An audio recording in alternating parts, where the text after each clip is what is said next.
आज बात करते हैं माता पिता के कर्तव्य, जिसमें मैं एक कर्तव्य बताया था कि माता पिता बनने के लिए जब भी वैवाहिक बंधन में इन्वॉल्व हों तो एक उचित जीवन साथी का चयन करें।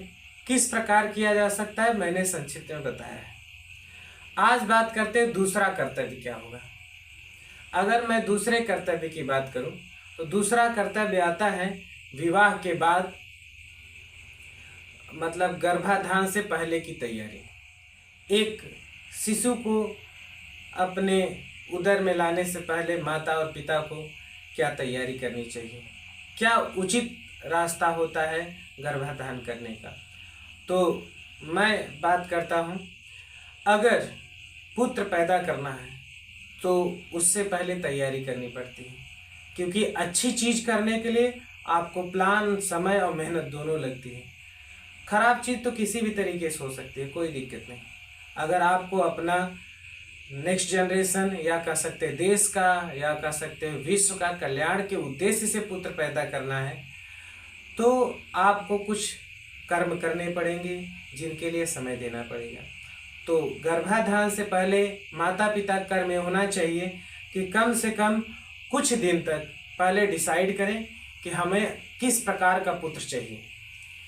एक बेसिक जो माता पिता की उम्मीद होती है कि मेरा पुत्र बुद्धिमान हो, शारीरिक रूप से मजबूत हो और उसका चेतना स्तर अच्छा हो। इसके बाद बाकी चीज़ें जो पराक्रम है या आर्थिक संपत्ति की बातें हैं, ये समय के साथ उसके ज्ञान से आती रहेंगी। तो इन सब चीज़ों का रोल जो शुरू होता है वो गर्भाधान से पहले प्रक्रिया पे बहुत निर्भर करता है। जैसा कि आप साइंस में भी जानते हो, sperm quality father health and mother health determine करता है कि बच्चा कैसा होता है। ये तो फिजिकल वर्ल्ड की बातें हुई। स्पिरिचुअल जो ग्रोथ है उसके लिए और फिजिकल दोनों को लेकर अगर बात करें तो गर्भाधान से पहले सबसे पहले माता पिता डिसाइड करें कि हमें पुत्र कैसा चाहिए, उसके हिसाब से तैयारी हो। कम से कम 3-4 साल तक माता पिता पुत्र पैदा न करें। विवाह के बाद सबसे पहले अपने बीच अंडरस्टैंडिंग बनाएं, जो कि इस समय समाज में कहीं नहीं है।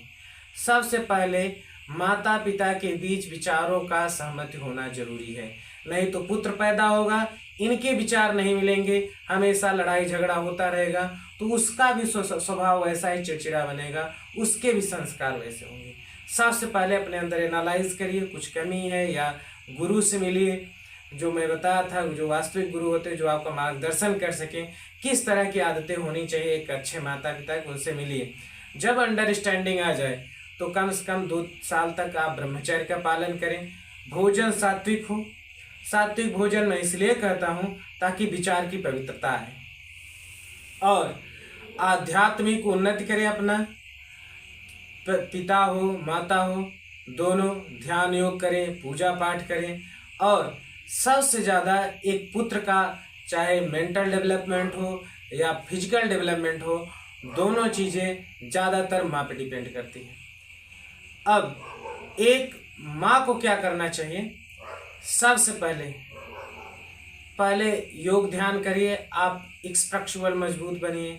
इसके बाद ज़्यादा से ज़्यादा चीज़ें सीखने की क्षमता लाइए ताकि आपके अंदर वो एनर्जी डेवलप हो, क्योंकि आपकी ही ऊर्जा स्तर से उसका निर्माण होगा एक शिशु का। इसके बाद आप फिजिकली मेंटेन होइए। आप जब फिजिकली मेंटेन रहेंगी तभी आपका शिशु फिजिकली स्ट्रांग होगा। और इतनी प्रक्रियाएं निरंतर, सुबह भोर में उठना, समय से सोना, क्योंकि ये प्रक्रियाएं जो एक माँ अपनाती है उन्हीं के साथ शिशु रहता है, उन्हीं से सोना उठना आदतें ज़्यादातर वही चीज़ें सीखता है। तो गर्भाधान से पहले ये कुछ मुख्य बातें हैं जिसका ध्यान रखना चाहिए एक माता या पिता को। ये भी एक माता पिता का बहुत बहुत महत्वपूर्ण कर्तव्य है। बिना इसके आप बहुत सारी चीज़ें कमज़ोर कर देंगे एक माता या पिता का। जय श्री राम।